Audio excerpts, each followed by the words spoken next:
नमस्कार दोस्तों, आपका स्वागत है टुमारो ज्ञान चैनल पर। आज हम बात करेंगे उन मंत्रों की जो पति पत्नी के रिश्ते में प्यार और मिठास बढ़ाने में मदद करते हैं। ये उपाय किसी जादू से कम नहीं है जो आपके जीवन को खुशहाल और संतुलित बनाएंगे।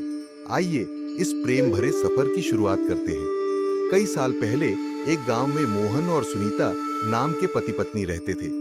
दोनों की शादी को कई साल बीत चुके थे। शुरुआती समय में उनके बीच का प्रेम बहुत गहरा था, लेकिन जैसे जैसे समय बीता, जीवन की जिम्मेदारियों और परेशानियों ने उनके रिश्ते में थोड़ी सी दूरी पैदा कर दी। दोनों के बीच अब छोटी छोटी बातों पर झगड़े होने लगे थे।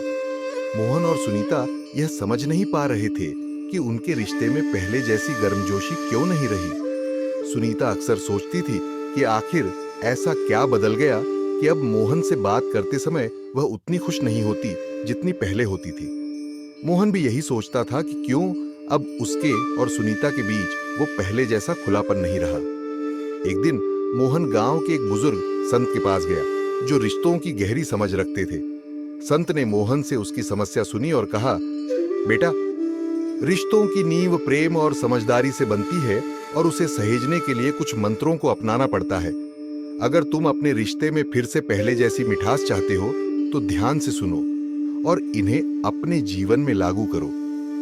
संत ने सबसे पहले मोहन को समझाया कि एक रिश्ते में प्रेम और सम्मान दोनों की समान रूप से जरूरत होती है। उन्होंने कहा कि बिना सम्मान के प्रेम अधिक दिनों तक टिक नहीं सकता। यह सुनकर मोहन को एहसास हुआ कि उसने शायद अनजाने में सुनीता की भावनाओं का सम्मान करना थोड़ा कम कर दिया था।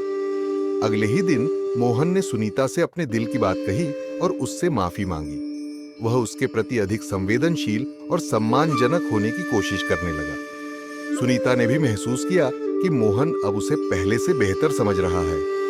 दोनों के बीच का रिश्ता पहले जैसा मधुर बनने लगा। कुछ समय बाद मोहन और सुनीता के बीच एक और छोटी सी गलतफहमी हो गई, लेकिन इस बार मोहन ने संत की दूसरी सलाह को याद किया। उन्होंने कहा था कि जब भी कोई समस्या हो तो उसे अपने दिल में रखने की बजाय एक दूसरे से खुलकर बात करो। मोहन ने यह मंत्र अपनाया और सुनीता के साथ बैठकर शांतिपूर्वक बात की। दोनों ने एक दूसरे की बातें ध्यान से सुनी और अपनी समस्याओं का हल मिलकर निकाला। धीरे धीरे वे महसूस करने लगे कि खुली बातचीत उनके बीच के तनाव को मिटा रही है और रिश्ते को और भी मजबूत बना रही है। फिर संत ने मोहन को एक और महत्वपूर्ण मंत्र दिया, साथ में समय बिताना। उन्होंने कहा कि पति पत्नी के रिश्ते को सजीव और ताजा बनाए रखने के लिए काम की व्यस्तता के बावजूद एक दूसरे को समय देना बहुत जरूरी है। इस बात को ध्यान में रखते हुए मोहन और सुनीता ने फैसला किया कि चाहे दिन कितना भी व्यस्त हो, वे रोजाना कुछ समय एक दूसरे के साथ बिताएंगे। कभी वे साथ बैठकर चाय पीते, कभी टहलने जाते और कभी कभी बस एक दूसरे के साथ हंसी मजाक करते। इस छोटे से बदलाव ने उनके रिश्ते में एक नई ताजगी भर दी और दोनों के बीच की नजदीकियां और बढ़ गईं। संत ने उन्हें यह भी सिखाया कि रिश्तों में कभी कभी सरप्राइज देना भी बेहद खास होता है। मोहन ने एक दिन सोचा कि क्यों न सुनीता को उसकी पसंदीदा मिठाई लाकर सरप्राइज किया जाए। जब मोहन ने सुनीता को मिठाई दी तो वह खुशी से फूली न समाई।